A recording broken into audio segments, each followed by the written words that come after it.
À l'âge de 29 ans, Julie Papievis fut victime d'un accident de voiture où sa vie balança entre la vie et la mort. En sortant d'un centre d'achat, un adolescent brûlant un feu rouge et la frappa de plein fouet à 80 km/h.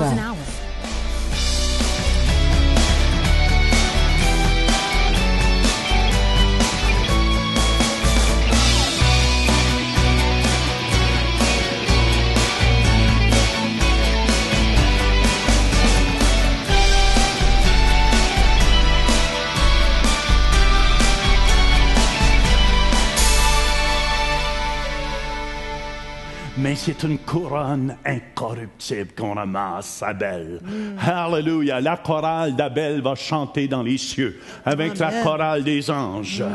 Puis, moi, je regarde les joueurs de hockey. Est-ce qu'il y a des fans des sénateurs ici ou des Canadiens, ou peu importe. Mais écoutez bien, je regarde l'entraînement qu'ils font. Ils se donnent au maximum pour faire sortir les muscles. Puis ils font absolument tout. Les joueurs de football aussi. Ça se défonce, ça se mène, puis tout ça. Puis Dieu nous dit, Carl, pourquoi tu ris? Faisons la même chose, nous aussi, spirituellement. Yes. Dieu nous dit, si eux autres le font pour une couronne corruptible, combien de temps vous passez par jour pour le Seigneur? Combien de temps vous passez chaque jour avec le Seigneur? Qu'est-ce que vous faites pour vous préparer? Que faites-vous pour vous préparer? Mon épouse et moi, on se lève chaque matin. Puis je fais juste vous dire ça pour vous encourager. On prie. On est dans la parole de Dieu. Puis je veux féliciter tous les élèves de Kairos ici. Vous vous laissez former dans la parole de Dieu. Amen, amen, amen. On devient de plus en plus. Moi, je veux courir comme un vrai athlète. Je regarde les bouddhistes, je regarde les hindous quand j'étais en Inde. Ils savent jeûner, ils make. Puis, écoutez bien, qu'est-ce qu'on fait pour notre Dieu? Qu'est-ce qu'on fait pour s'entraîner spirituellement? Moi, un des entraînements, je prie beaucoup en langue. Alléluia, je prie continuellement en langue. Je veux vous encourager ce matin. Que faites-vous? Entraînez-vous. Si on veut être solide, si on veut être fort spirituellement, parce que je crois, puis c'est la couronne incorruptible qu'on va recevoir à travers de tout ça, Louise. Fait que faites la prière, la lecture de la parole de Dieu. Amen, amen. Éliminer les excès. Vous savez, les excès amènent à la pauvreté. C'est pour ça que je fais même attention à ce que je mange. Ça s'en vient. Écoutez bien, je veux être en forme spirituelle. Amen. Je veux être en forme. Je veux entendre de Dieu chaque fois que je viens devant vous. Parce que j'ai à rendre compte pour chacun de vous qui est ici. Je ne prends pas à la légère du tout qu'est-ce qui se passe ici. Amen. Alors, on va voir la deuxième couronne, c'est la couronne de gloire. On écoute attentivement. Alors, la couronne de gloire, c'est la couronne pour ceux et celles qui prennent soin du troupeau de Dieu. Vous allez dire, moi, je ne suis pas pasteur, je ne suis pas évangéliste, je ne suis pas prophète. Mais si vous amenez quelqu'un à Jésus, vous êtes son berger. Vous devez prendre soin de la personne que vous amenez au Seigneur. Vous devenez son berger. Alors, tournez avec moi dans 1 Pierre 5, 2 à 4, la couronne de gloire. Et ça parle ici aux anciens de l'Église. Paissez, ça veut dire nourrissez. Prenez soin du troupeau de Dieu qui est sous votre garde, non par contrainte. On n'est pas obligé de le faire. Amen. On n'est pas obligé, mais volontairement. On le fait volontairement. Selon Dieu. Non pour un gain sordide. On ne le fait pas pour de l'argent. Okay? On le fait par amour. Mais avec dévouement. Amen. Non comme dominant sur ceux qui vous sont échus en partage, mais en étant les modèles du troupeau. Nous devons être des modèles pour vous. Okay? C'est pour ça que vous devez toujours prier pour nous. Amen. Amen. Amen. Qu'on le fasse avec joie, qu'on le fasse volontairement et sans chicaner. Okay? Ou sans vraiment En tout cas, Amen. vous savez ce que je veux dire. Écoutez bien, c'est très important. Je ne prends pas à la légère qu'est-ce que je fais ici. Je sais, j'ai à rendre compte de vos âmes, ceux qui viennent à l'Église ici. J'ai à rendre compte de vos âmes devant Dieu. Puis je ne prends pas à la légère qu'est-ce que je fais ici. Amen. Amen, amen. Je vous aime, puis j'ai donné ma vie pour ça. Puis je ne le fais pas non plus pour un salaire. Parce que avant de m'en venir ici, j'ai refusé un salaire de 250 000 par année et que j'ai refusé pour m'en venir travailler ici. Fait que je ne le fais pas par argent. Peu importe ce que les gens m'accusent. Mais je veux que vous sachiez, je le fais vraiment avec amour, parce que j'aime les gens. Puis je vous aime tous. Et mon plus grand désir, c'est de vous voir vous épanouir dans les choses de Dieu. C'est de vous voir grandir dans les choses de Dieu. Et c'est vraiment mon cœur. J'aime tout le monde ici. Est-ce que vous me suivez? J'aime tout le monde. On devrait avoir cet amour pour toutes les brebis, chacun de nous. Amen. Chacune des âmes qu'on amène au Seigneur, on devrait avoir cet même amour. Puis mon épouse aussi. Amen. On prépare des enseignements. Peut-être vous ne le réalisez pas, mais j'avais 3-4 enseignements préparés. J'en ai plein encore cette semaine. On a des églises qu'on est en charge partout. Puis je ne prends pas à la légère ça, Louise. C'est pour ça que cette couronne de gloire nous est réservée. Amen. On va terminer le verset 4. Oui, excuse. Verset 4. « Et lorsque le souverain pasteur, qui est Jésus, paraîtra, vous obtiendrez quoi? La couronne incorruptible de la gloire. » Alors, une couronne incorruptible, ça veut dire qu'il ne perdra jamais son éclat. Alors, on a une couronne qui va briller à jamais, puis c'est une couronne de gloire pour ceux qui auront pris soin du troupeau de Dieu. Amen. Amen. Troisième couronne. Soyez patients, la couronne de justice. Puis écoutez bien, ceux qui vont recevoir cette couronne-là. 2 Timothée, TM, chapitre 4, au verset 7 et 8.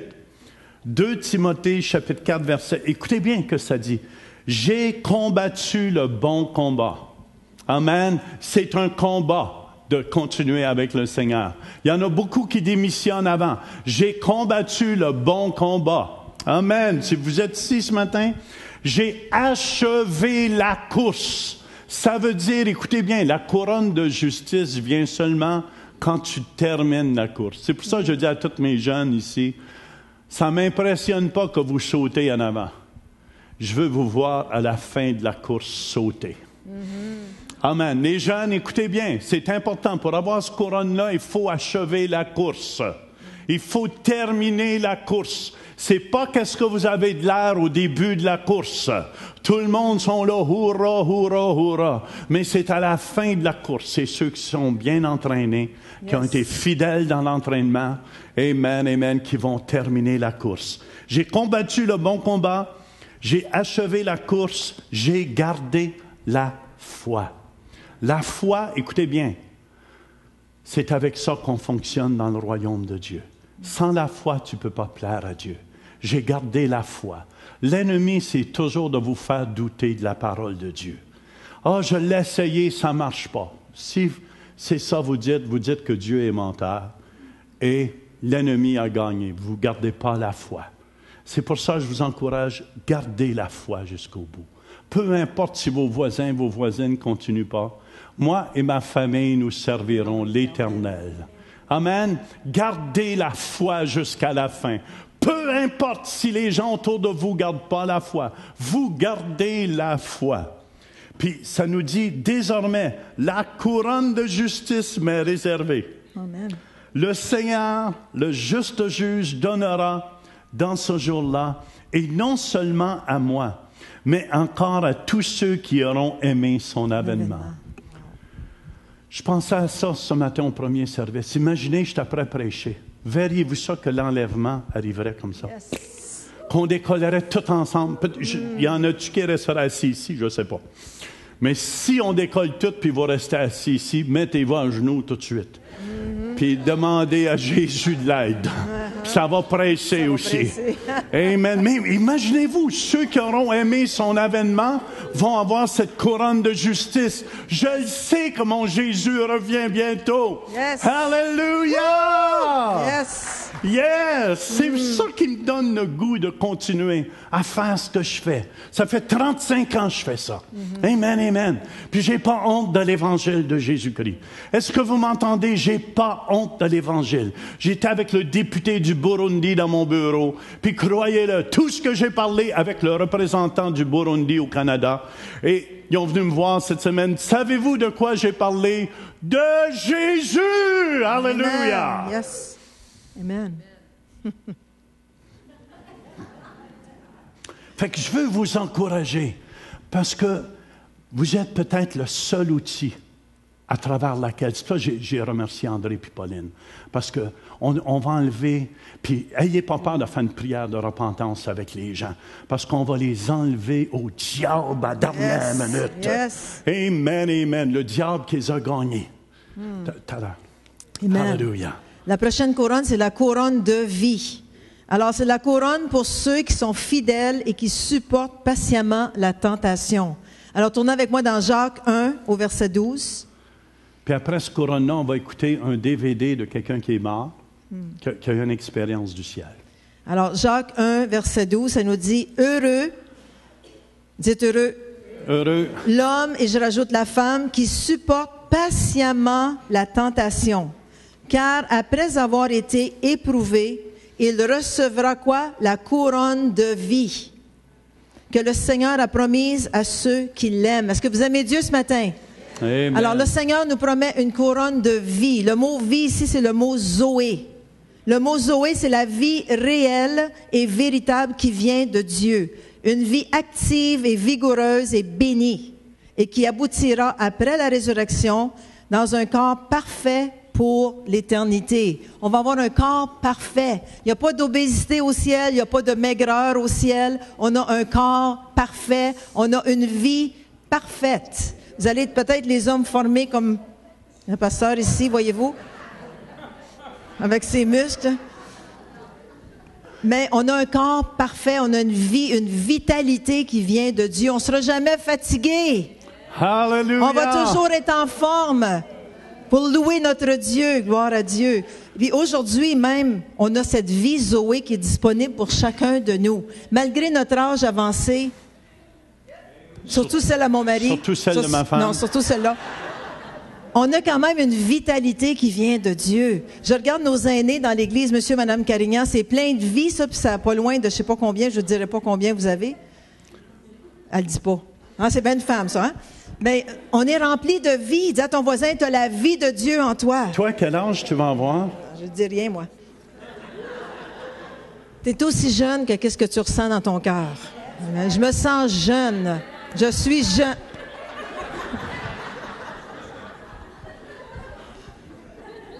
Alléluia. Seigneur, merci pour la patience dans l'épreuve. Faut persévérer jusqu'à la fin. Jusqu'à la fin. Apocalypse 2, Louise. Apocalypse 2, 10b dit « Sois fidèle jusqu'à la mort et je te donnerai la couronne de vie. » Alors, on a toujours...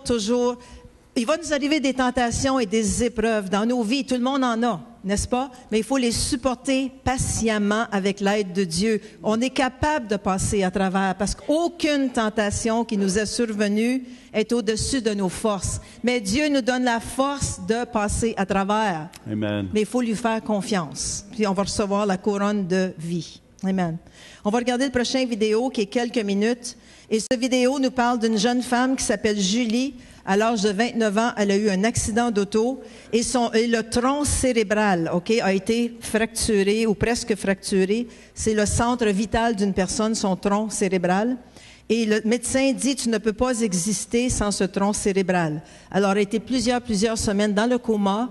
Elle est même décédée et elle est revenue dans son corps après avoir fait une rencontre personnelle avec le Seigneur. Okay? Amen. Elle connaissait le Seigneur avant de mourir. C'est pour ça, écoutez bien, c'est important qu'on soit des témoins partout. Parce que vous allez voir, amen, tous ceux qui sont morts avant nous, je crois, c'est eux qui vont nous recevoir, amen, dans le ciel. Alors, tous ceux qui sont morts dans le Seigneur, tous ceux à laquelle vous avez témoigné, amen, amen, c'est eux qui vont nous accueillir. Puis elle, vous allez voir, c'est son grand-père et sa grand-mère qui l'ont accueilli. À l'âge de 29 ans, Julie Papievis fut victime d'un accident de voiture où sa vie balança entre la vie et la mort. En sortant d'un centre d'achat, un adolescent brûla un feu rouge et la frappa de plein fouet à 80 km/h. L'impact secoua sa nuque et sa tête, endommageant sévèrement son tronc cérébral. Son corps instantanément commença à mourir. Quelques instants plus tard, les pompiers sont arrivés sur les lieux pour la tirer de la voiture. Ils étaient incapables de trouver un pouls ou une pression artérielle. Ils la transportèrent au centre médical de l'Université de Loyola, inconsciente et non réceptive.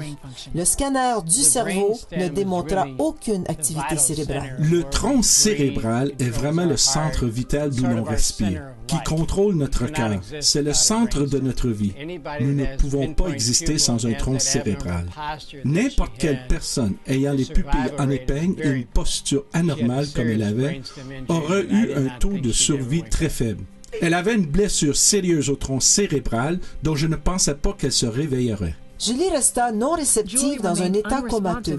Après plusieurs semaines, le personnel de l'hôpital lui donna aucun espoir de rétablissement et conseilla vivement aux parents de la placer dans une maison de repos. Quelqu'un qui arrive avec une blessure au tronc cérébral, qui ne respire pas et qui ne parle pas, ne peut se nourrir soi-même n'ayant aucun contrôle sur son fonctionnement physique. C'est une existence misérable. Je ne m'attendais pas à ce qu'elle puisse revenir et fonctionner. Ses parents refusaient d'abandonner l'espoir. Ils se joignaient à leur famille chrétienne et priaient pour un miracle. À l'étonnement de ses docteurs, 6 semaines après l'accident, Julie se réveilla. Comme on s'est tous réveillés ce matin, je me suis simplement réveillée. Je me suis littéralement simplement réveillée. Physiquement, je ne pouvais rien faire. Je ne pouvais pas avaler, mon œil gauche ne s'ouvrait pas, je ne pouvais pas entendre de mon oreille gauche. J'étais en couche et nourrie par un tube. Je bavais de ma bouche et tu sais, j'étais paralysée du côté gauche. Malgré toutes ces limitations physiques, Julie avait une espérance indéniable. Je ne me suis jamais sentie comme si j'étais seule. J'ai toujours senti la présence du Seigneur et toute cette marche durant mon rétablissement et à partir du moment où je me suis réveillée, il était toujours là avec moi et j'ai ressenti cela à cause de l'expérience que j'ai vécue. Pendant qu'elle était dans le coma, Julie vécut un aperçu du ciel. C'était tellement énorme. Il n'y avait pas réellement de commencement ou de fin. C'est seulement une paix parfaite. Je savais que j'étais là, dans cette place, parce que j'étais morte. Je savais cela et je n'avais pas peur. Je n'avais pas peur d'être là. J'étais contente d'être là. C'était comme si j'étais chez moi et je voulais y rester. Elle se souvint de sa grand-mère décédée et soudainement, elle se tenait là avec elle. Ma grand-mère me dit, « Non, tu ne peux pas venir avec nous. Tu dois retourner. » Et j'ai dit, « Non, je ne peux pas retourner parce que je ne suis pas physiquement bien. » Et je pointais vers mon côté gauche qui était paralysé. Et elle dit, ton corps va guérir. Et j'ai senti à cet instant quelqu'un qui venait mettre une couverture chaude autour de moi et m'entourait de ses bras. Et je savais à ce moment-là que j'étais dans la présence de notre Seigneur. Et elle me dit, retourne et sois heureuse. Et la prochaine chose dont je me souviens, c'est de m'être éveillée dans l'hôpital de réhabilitation. Julie était vivante, mais la route vers son rétablissement allait être difficile, à la fois physique et mentale. Je continuais de penser et dire, « Dieu, pourquoi ne m'as-tu pas laissé rester là-haut? Pourquoi m'as-tu ramené dans ce corps qui ne fonctionne pas? Et je dois lutter tellement fort pour tout faire. » De se réveiller dans un corps comme ça, comme je l'ai fait, qui est tellement handicapé, je ne sais pas comment j'aurais pu passer à travers sans l'histoire de l'espoir qu'il a partagé avec moi. L'expérience de l'espoir qu'il a partagé avec moi et avec mes grands-mères. Après 2 mois de physiothérapie, la sensation et les mouvements sont revenus dans son côté gauche et ses progrès n'étaient rien d'autre que miraculeux.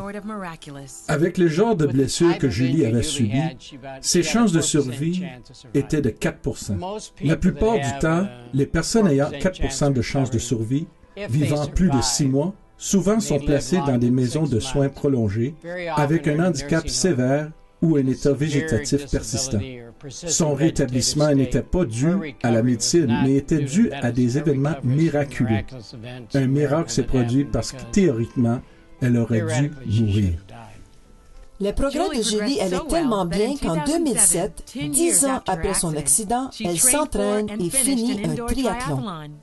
Quand les gens entendent que j'ai complété un triathlon, ils disent que c'est impossible. Mais je crois que rien n'est impossible parce que j'ai été devant le Seigneur, donc je me sens comme si rien n'est impossible.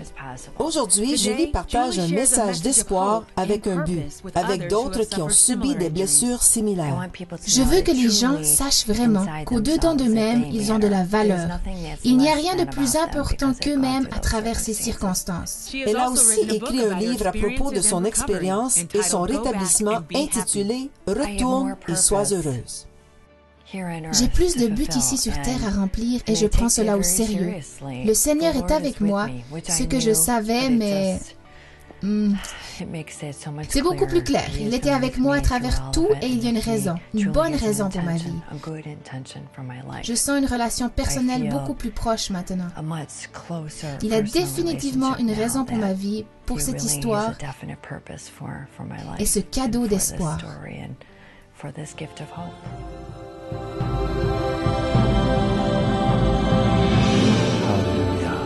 C'est pour ça que c'est important. La dernière couronne qu'on va parler, Louise, c'est cette couronne de joie.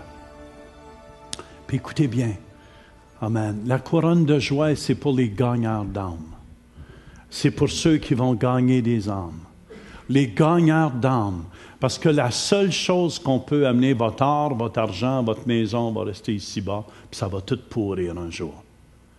Mais la seule chose qu'on va amener de l'autre côté avec nous, c'est les âmes précieuses. Puis ça, c'est la couronne de joie qui vont être données. C'est pour ça que la Bible nous enseigne dans Luc 15, 17, « De même, je vous le dis, il y aura plus de joie dans le ciel pour un seul pécheur qui se repent que pour 99 justes qui n'ont pas besoin de repentance. » C'est pour ça que chaque fois qu'il y a quelqu'un qui donne sa vie à Jésus, le ciel est en fête. Le ciel est en fête. Amen. Qui veut cette couronne de joie? Alléluia. 1 Thessaloniciens, chapitre 2, au verset 19, nous dit, « Qui en effet, notre espérance ou notre joie, ou notre couronne de gloire, n'est-ce pas vous aussi, devant notre Seigneur Jésus, lors de son avènement? » Chaque personne, n'est-ce pas vous? Paul, il disait, n'est-ce pas vous, notre couronne de gloire? C'est des gens que vous allez avoir amenés. Moi, il y a des gens, des fois, qui me rencontrent, ils disent, « Hey, t'es mon grand-père spirituel. » J'ai dit, « Comment ça? » « Ah, mais j'ai dit, j'ai donné ma vie à travers d'un tel, puis un tel a donné sa vie à travers toi. » Wouh! Je sais que quelque chose sur ma couronne de plus. Amen. Puis écoutez bien, chaque fois vous témoignez qu'une âme vient à Jésus, ça va sur votre couronne. Yes. Alléluia. Pourquoi ça vaut la peine de témoigner? C'est pour ça. Philippiens 4.1. Viens ici, Jean. Jean, c'est mon bébé dans le Seigneur. Mais je prends lui, puis je prends prendre d'autres aussi. C'est pourquoi, mes bien-aimés et très chers frères, vous qui êtes ma joie et ma couronne. Amen. Demeurez ainsi fermes dans le Seigneur, mes bien-aimés. Demeurez fermes, mon bien-aimé, dans le Seigneur. Vous qui êtes ma couronne. Ça veut dire, écoutez bien, alléluia. Jean, il le réalise peut-être pas, mais il va me remercier pour l'éternité. Que j'aille été à Plantagenet un jour prêcher la bonne nouvelle de l'Évangile. Alléluia. Pourquoi? Parce que c'est plus grand que vous pouvez le penser.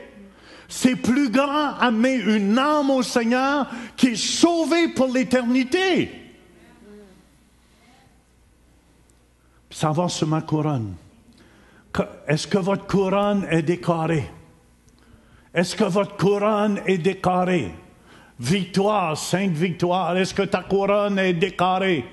Richie, mes évangélistes, est-ce que votre couronne est décorée? Amen. Alléluia! Fait que c'est pour ça que je vous encourage. C'est pour ça qu'il y a plus de joie dans le ciel pour une âme qui se convertit. Come on! Alléluia! Ma couronne. Amen, amen. Alléluia. C'est la seule chose que je peux amener avec moi. Juste un jour, mon père qui m'a refusé, Puis je vous ai dit, quelques mois passés, Dieu m'a montré que mon père était avec lui. Puis ça faisait la première fois, ça fait 11-12 ans qu'il était mort. Puis je sais que mon père, amen, va m'accueillir, mais que je rentre au ciel. Puis il va me remercier d'y avoir dit plein d'affaires quand il était avec sa bouteille de bière devant moi. Et Alléluia. Je veux vous encourager aujourd'hui. Soyons des gagneurs d'âme. Combien de gens qui ne sont pas ici ce matin que vous connaissez? Alléluia. Soyez un gagneur d'âme. Amen. Même si c'est juste à la fin de leur vie. Comme mon père a donné sa vie juste quelques semaines avant de décéder. Puis je sais qu'il y en a d'autres que son père, sa mère ont donné leur vie juste avant de décéder. Ne vous inquiétez pas, ils sont au ciel. Peut-être que leur couronne ne sera pas aussi grosse que la nôtre, mais ils sont dans la joie et dans l'amour du Père.